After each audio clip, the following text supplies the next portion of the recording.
राधे राधे भक्तों, कल आपने पुरुषोत्तम मास अध्याय 23 सुना था। आज हम 24 सुनाने जा रहे हैं, तो ध्यानपूर्वक सुनिएगा।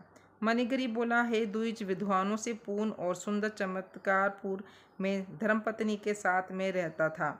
धनाक्ष पवित्र आचरण वाला, परोपकार में तत्पर, मुझको किसी समय संयोग से दुष्ट बुद्धि पैदा हुई। दुष्ट बुद्धि के कारण मैंने अपने धर्म का त्याग किया, दूसरे की स्त्री का सेवन किया और नित्य अपेय वस्तु का पान किया। चोरी हिंसा में तत्पर रहता था, इसलिए बंधुओं ने मेरा त्याग किया। उस समय महाबलवान राजा ने मेरा घर लूट लिया। बाद बचा हुआ जो कुछ धन था उसको बंधुओं ने ले लिया।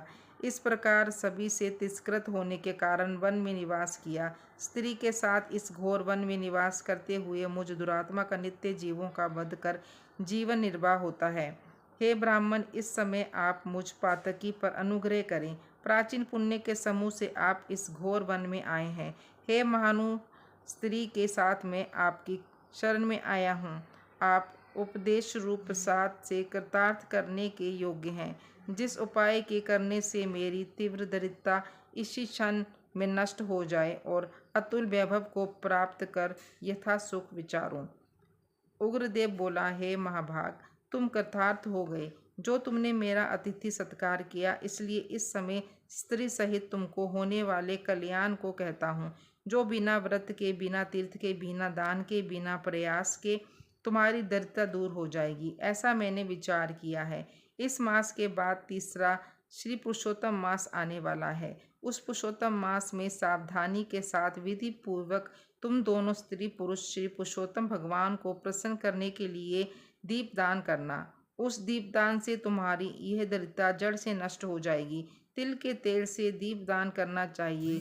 विव के होने पर घृत से दीपदान करना चाहिए, परंतु इस समय वन में वास करने के कारण घृत अथवा तेल इनमें से तुम्हारे पास कुछ भी नहीं है।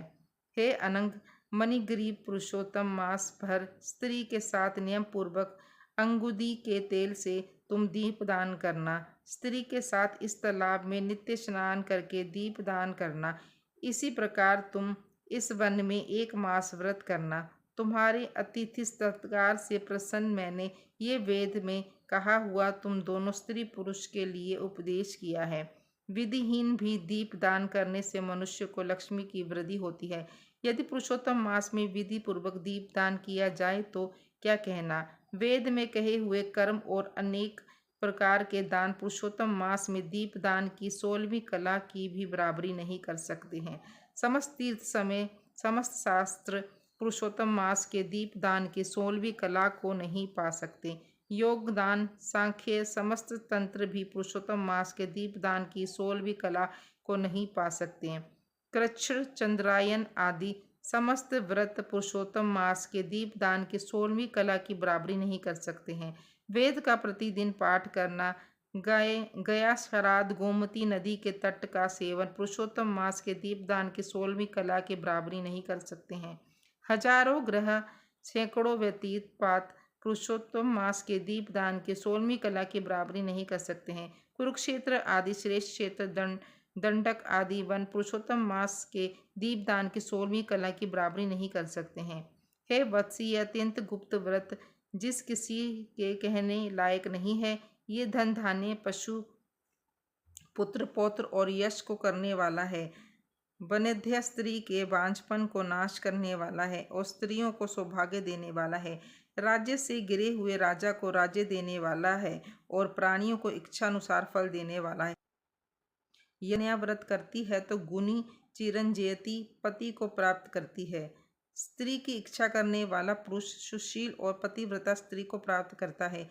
विद्यार्थी विद्या को प्राप्त करता है। सिद्धि को चाहने वाला अच्छी तरह सिद्धि को प्राप्त करता है। खजाना को चाहने वाला खजाना को प्राप्त करता है। मोक्ष को चाहने वाला मोक्ष को प्राप्त करता है।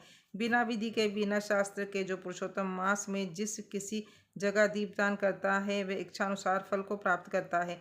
हे वत्स, विधि पूर्वक नियम से जो दीपदान करता है तो फिर कहना ही क्या। इसलिए पुरुषोत्तम मास में दीपदान करना चाहिए। मैंने इस समय यह तीव्र दरिद्रता को नाश करने वाला दीपदान तुमसे कहा। तुम्हारा कल्याण हो, तुम्हारी सेवा से मैं प्रसन्न हूँ। अगस्त्य मुनि बोले, इस प्रकार वह श्रेष्ठ ब्राह्मण मन से 2 भुजा वाले मुरली को धारण करने वाले श्री हरि भगवान का स्मरण करते हुए प्रयाग को गए। वे दोनों अपने आश्रम में सुखदेव के पीछे जाकर उनके पास कुछ मास पर्यंत वास करके प्रसन्न मन को वो दोनों स्त्री पुरुष उग्रदेव को नमस्कार कर फिर अपने आश्रम को चले गए। अपने आश्रम में आकर भक्ति से पुरुषोत्तम में मन लगाकर ब्राह्मण की भक्ति में तत्पर उन दोनों स्त्री पुरुष ने 2 मास बिताया।